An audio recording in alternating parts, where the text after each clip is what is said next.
Há uma pergunta que todos os pais me fazem mais cedo ou mais tarde. Cristina, por onde é que eu começo a investir para os meus filhos? Mas a verdade é que antes de escolheres um produto, tu precisas de responder a outras perguntas. Porque investir não começa na corretora. Começa em casa, com objetivos, com estrutura, com visão. E neste episódio eu vou guiar-te passo a passo nesse caminho, desde o primeiro euro até às decisões que podem transformar o futuro financeiro da tua família. Prontos para mais um episódio? Então vamos falar monês!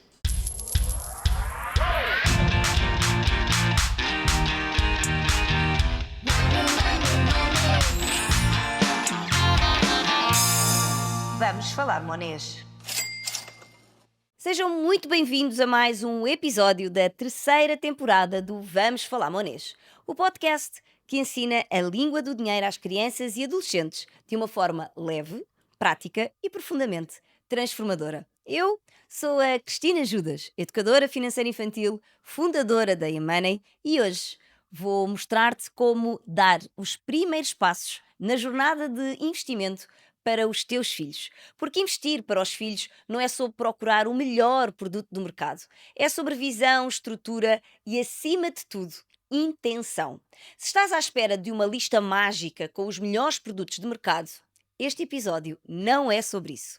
Mas se procuras um caminho claro, estruturado e aplicável para começares a investir para os teus filhos, então estás no sítio certo. Vou guiar-te por uma checklist prática em 5 passos, baseada naquilo que eu ensino a centenas de famílias na eMoney. Simples, direta e profundamente transformadora. Vamos a isso? Então, vamos ao primeiro passo. Define o objetivo. Antes de pensares em produtos ou contas, precisas de responder a esta pergunta. Para quê? Para que é que estás a investir? É para a universidade? É para dar liberdade de escolha no futuro? É para estimular hábitos financeiros saudáveis? É para apoiar num sonho empreendedor? Ou é para a criança poder tomar decisões com mais autonomia no futuro? Um objetivo vago como eu quero deixar alguma coisa para os meus filhos não chega. Tu precisas de tornar este alguma coisa em concreto e mobilizador. Imagina que tu tens 2 filhos e que um quer estudar fora e que o outro sonha, sei lá, em montar um negócio. Ambos vão precisar de apoio, mas o horizonte, o risco e a finalidade são diferentes. Por isso, a estratégia também será diferente. E é aqui que a primeira verdade dura deste episódio surge. Investir sem um objetivo claro é como fazer uma viagem sem destino. Podes até ir longe, mas não sabes para onde é que vais. Vamos ao passo número 2: avaliar o horizonte e o teu perfil de risco. Estas duas variáveis andam sempre juntas e são o coração da estratégia. Primeiro, qual é o horizonte temporal? É um objetivo para 2 ou 3 anos? Então o teu foco deve estar na segurança e na liquidez. Já se for algo para 10, 15 ou 20 anos, então o tempo está a teu favor. Isso muda tudo. O tempo é aquilo a que nós chamamos do superpoder de qualquer investidor. Permite escolher ativos com maior potencial de crescimento. Segundo, qual é que é o teu perfil de risco? És conservador, moderado, agressivo? Mesmo que o investimento seja para os teus filhos, és tu quem vive com as oscilações. És tu quem dorme ou não à noite. E por isso a tua estratégia tem de respeitar os teus limites emocionais. E sim, mais tempo geralmente permite correr mais risco, mas só se isso não te tirar a paz mental. Lembra-te, quando olhas para um gráfico, por exemplo, o do índice que inclui as 500 maiores empresas dos Estados Unidos, o famoso S&P 500, com 20 anos de mercado, vês uma linha ascendente. Mas se olhares para o mesmo gráfico, mas para um período menor, de 2 anos, já vai parecer o quê? Uma montanha russa. A questão é, em que zoom é que tu vais querer viver? Se ficas ansioso sempre que vês oscilações, talvez devas começar com soluções mais estáveis e mais previsíveis. Passo 3: definir a titularidade. Em nome de quem é que tu vais investir? Esta decisão pode mudar tudo, quer ao nível dos impostos, controlo, sucessão e até flexibilidade. E tens 3 caminhos principais. O primeiro é investir em nome dos teus filhos.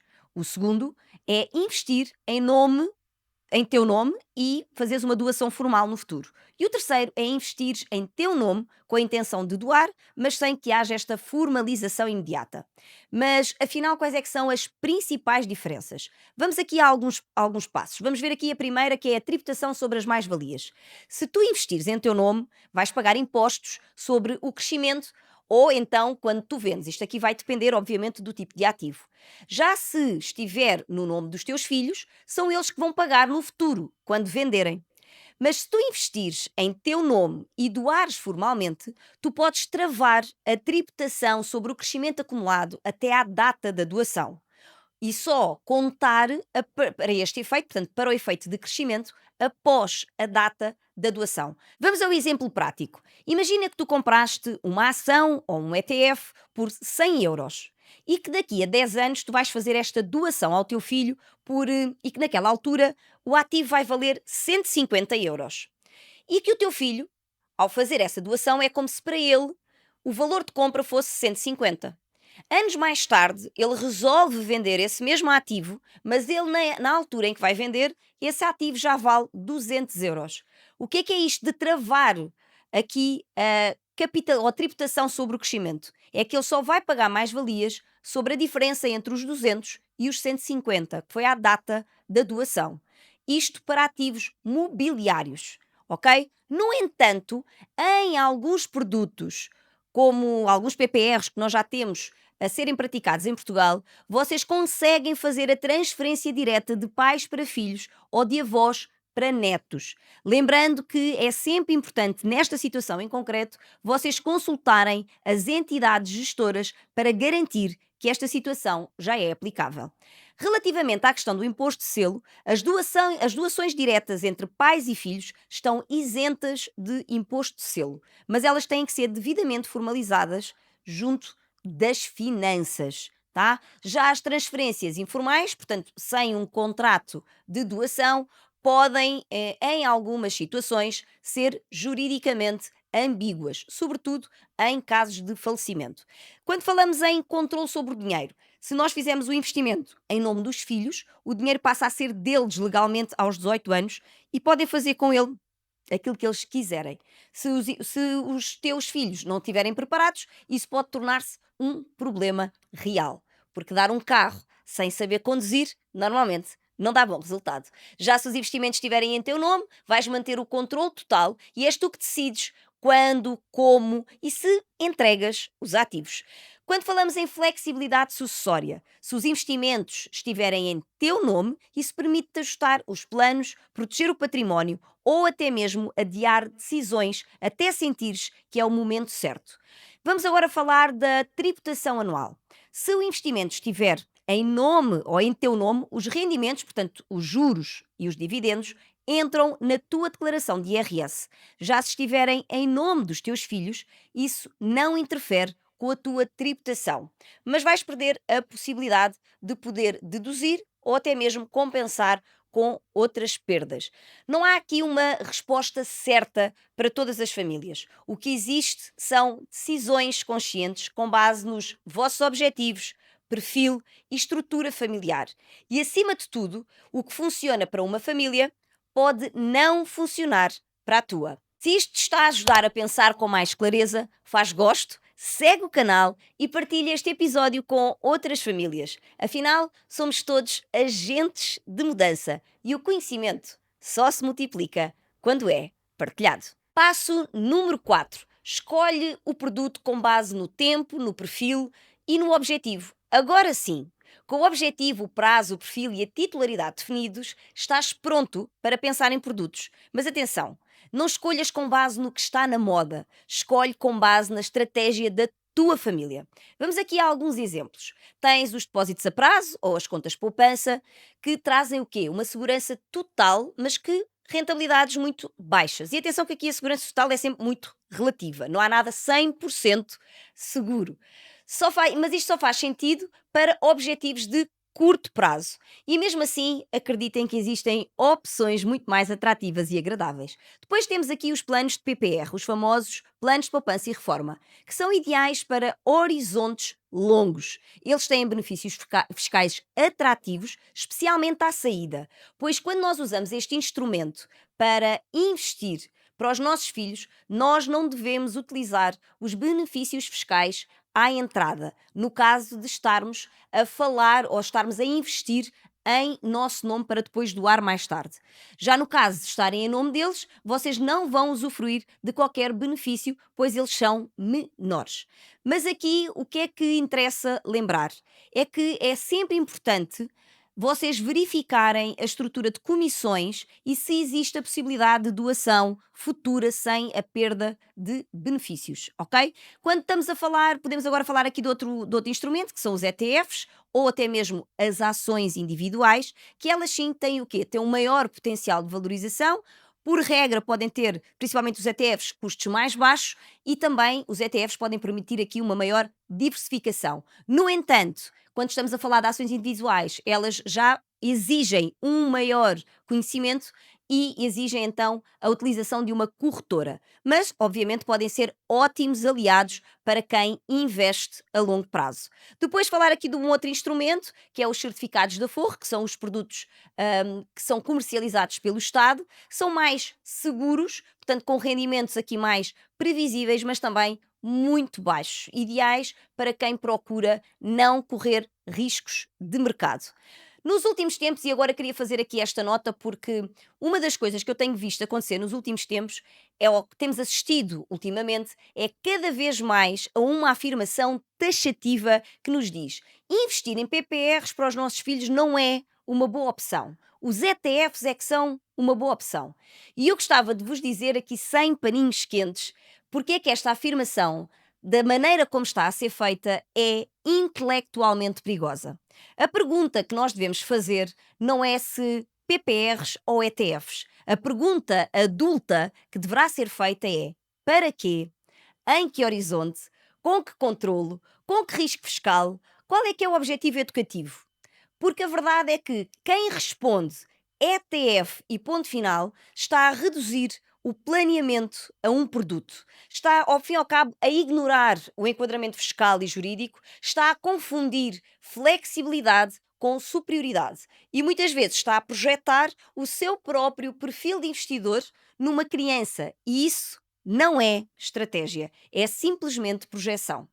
Então vamos analisar onde é que os ETFs e os PPRs são fortes e onde é que eles falham quando o assunto é investir para os nossos filhos. Então os ETFs são fortes tipicamente porque têm custos baixos, trazem mais transparência, flexibilidade total, são uma excelente ferramenta, podem ser uma excelente ferramenta para ser utilizada de forma educativa, permitem exposição ao mercado, os pais podem ativamente utilizar os ETFs para introduzir os filhos na parte dos investimentos, mas onde é que os ETFs falham e quase ninguém nos diz? Primeiro, não têm nenhuma proteção comportamental. Têm zero travões a decisões impulsivas aos 18. E têm uma total exposição a erros de timing, a vendas emocionais, a má gestão quando o dinheiro cai na conta. E por isso, há que ter atenção a estas questões. Já da outra parte, temos que os ETFs são ótimos para quem já tem o quê? Uma maior maturidade financeira. Já por outro lado, onde é que os PPRs bem escolhidos ganham? Na arquitetura de longo prazo, nas barreiras naturais à impulsividade e permitem-nos também uma maior previsibilidade quanto à fiscalidade. E também permitem-nos ou têm a possibilidade de termos o quê? Planeamento sucessório, controlo de acesso ao capital e uma transição gradual de responsabilidade. Principalmente quando estamos a falar de PPRs em fundos específicos, onde existe aqui então a tal transmissão de titularidade sem impacto fiscal. Portanto, lembrar que o PPR não é, obviamente, um produto de rentabilidade máxima, mas é um produto que permite um comportamento correto ao longo do tempo. Mas onde é que os PPRs também falham? Se forem excessivamente conservadores, se tiverem custos elevados, Se for usado como uma caixa fechada e sem pedagogia nenhuma, e obviamente se vos for vendido como um produto simplesmente para a reforma e sem contexto. Então, quais é que são os erros lógicos de quem defende a bendita da frase de que ETFs em detrimento de PPR sempre? Ora, este discurso cai sempre nas mesmas três falácias. A primeira falácia é a velha máxima do mais flexível é sempre melhor. Flexibilidade sem maturidade é risco, não é vantagem. Falácia número 2, que rentabilidade histórica decide tudo. Rentabilidade sem gestão emocional é apenas uma estatística numa folha de Excel. E depois a falácia número 3, que a fiscalidade é irrelevante. Até ao dia em que vendemos mal, resgatamos mal, ou então entregamos um ativo grande a alguém que ainda não está preparado para conduzir esse carro. A título de conclusão, eu gostaria de dizer que os ETFs são realmente excelentes instrumentos, mas os PPRs também. E quem diz que um é sempre melhor do que o outro não está a fazer planeamento. Na realidade, o que essa pessoa está a fazer, ou essas pessoas o que estão a fazer, é plaque. E quando o investimento é para as crianças, o maior risco não é o mercado. É o comportamento quando o dinheiro fica acessível, principalmente sem preparação. Então, para os filhos, eu acho que a abordagem mais forte é ETFs enquanto ferramenta educativa, enquanto exposição ao mercado. PPRs, quando bem escolhidos, vão-nos permitir fazer o quê? Ter mais estrutura, proteção, continuidade. Mas a combinação dos dois, na verdade, é inteligência estratégica. Por isso, não é uma coisa ou outra. É quando, como e para quê? Não temos que escolher um ou outro. Vamos então ao passo número 4. Faz da visão familiar o centro de tudo. Investir não é só sobre números, é sobre significado. Partilha com os teus filhos o que é que tu estás a construir. Explica porque é que estás a poupar. Mostra que investir é criar possibilidades, não apenas acumular dinheiro. Fala de liberdade de escolha, fala dos vossos valores, falem de como o dinheiro pode ser usado com intenção, com propósito e com responsabilidade.